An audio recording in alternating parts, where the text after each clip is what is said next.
আপনার যদি অনেকগুলা পিডিএফ থাকে এবং আহ,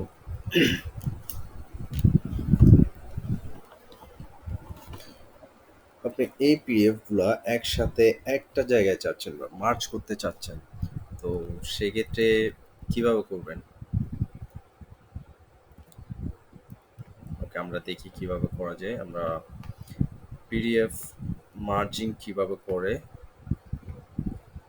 আমরা একটু দেখব। পিডিএফ মার্জিং যদি করতে হয় আপনার যেমন ilovepdf.com-এ যাবেন।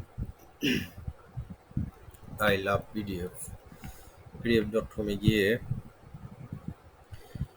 মার্জের অপশনটা দেখবেন। এখানে মার্জ পিডিএফ আছে। মার্জ পিডিএফ থেকে সিলেক্ট ফাইল, আপনার যে ফাইলগুলো আপনি মার্জ করতে যাচ্ছেন, তো সেক্ষেত্রে কিছু ডামি ফাইল আছে। আমি দেখো আমরা মার্জ করি।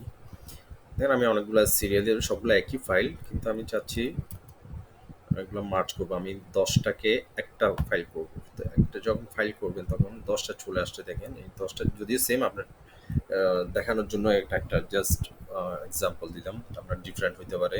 এবং এগুলাকে দেন আপনি সিলেক্ট করবেন আপনার রিকোয়ারমেন্ট অনুযায়ী আপনি কিভাবে অ্যারেঞ্জ করবেন, একটার পর একটা কার পর কে থাকবে।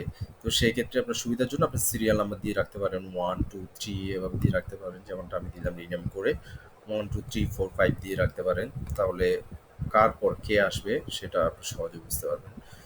এরপর আপনার যখন অ্যারেঞ্জমেন্ট হয়ে যাবে, then you can click here on the merge PDF.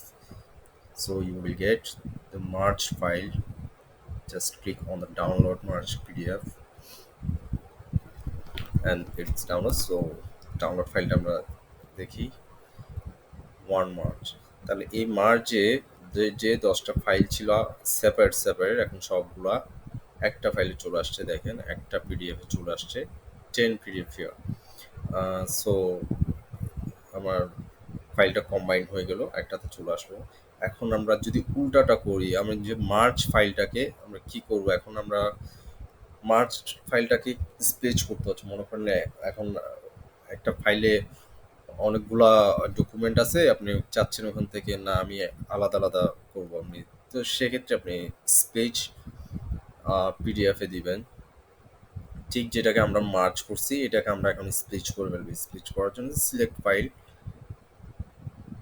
যেটাকে আমরা একটা করছিলাম, এখন এটাকে কিভাবে করবেন, সেপারেট করবেন, একবার সিলেক্ট করবেন। সিলেক্ট করে দেখেন এখানে যদি আপনার এই অপশন দিয়েই স্প্লিট দিয়ে দেন, তাহলে যে 10টা ছিল ওই 10টা আবার সেপারেট হয়ে চলে আসবে। কিন্তু আপনি যদি চান আরেকটা অপশন দিতে, এখানে স্প্লিট বাই রেঞ্জ দিলে যতটা পেজ আছে ওগুলো আলাদা করে আসবে। আর এখানে যদি আপনি স্ট্রেট পেজ দেন, পেজে আপনার ইচ্ছা মতো আপনার যেটা যেটা যেটা দরকার হয়, তাহলে আপনার 10টা থেকে দেখা গেলো আমার 8টা দরকার হচ্ছে, তো আপনি এখানে জাস্ট টিকটা উঠাই দিবেন। আহ, যে আমার এখানে তাহলে 7টা ফাইল আছে এখন ডকুমেন্ট। তাহলে এরপর আমি স্প্লিট অপশনটা দিব,